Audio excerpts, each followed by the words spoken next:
I'm back in the studio for my 1 hour of sewing. I took a break there for a while because I drove across the country to see each of my children for Thanksgiving. And it's time to keep working on this pillow that I'm making out of an old sweatshirt of my husband's. It's finally time to actually change the blade in my rotary cutter. I don't know if all the safety lessons I got over the years from my dad actually are keeping me safe or just make me nervous every time I have to do things with sharp blades. Now I'll get some nice clean cuts again.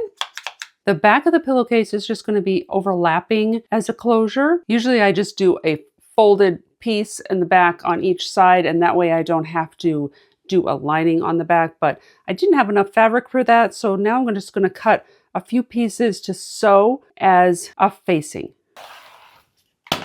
There's that nice clean cut with a nice fresh blade. As I've been working with the sweatshirt material again, I was thinking, oh, it's so stretchy, I should line it. And then I looked up and I said, oh yeah, there's the muslin I got out that I was going to use to line it. Maybe I should actually cut it up and use it. This is a very good use for spray-based. I generally stay away from glues and basting sprays and stuff like that when I'm making quilts. But this is a really good experiment for me to see how these things work. And this glue is pretty cool. The basting spray actually didn't really work very well. It didn't really stay stuck. I think it's probably because it was against this terry cloth, and so there wasn't much to grip. Going back to my garment roots and grading this seam. I just hit the hour mark, but I want to keep sewing.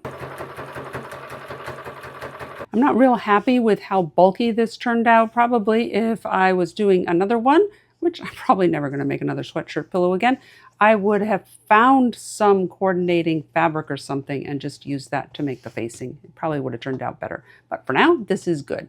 On to putting the piping on. So this is the point where I'm thinking this is a complete train wreck, but at least it's for someone who is one of those I hung the moon people. My husband, whenever I make something, he thinks it's awesome. So we'll just keep pressing on. My machine did not like this, but it made it through. Time to flip it inside out and stick the pillow form in. And we have another Christmas present done. Yay! I've got 9 minutes left, so I'm getting out these charms. I actually found, this one's for me, the little sewing machine, but I found this charm, single charm. I'm going to stick it on this bag. And we have 2 gifts done and 1:30 to clean up my mess.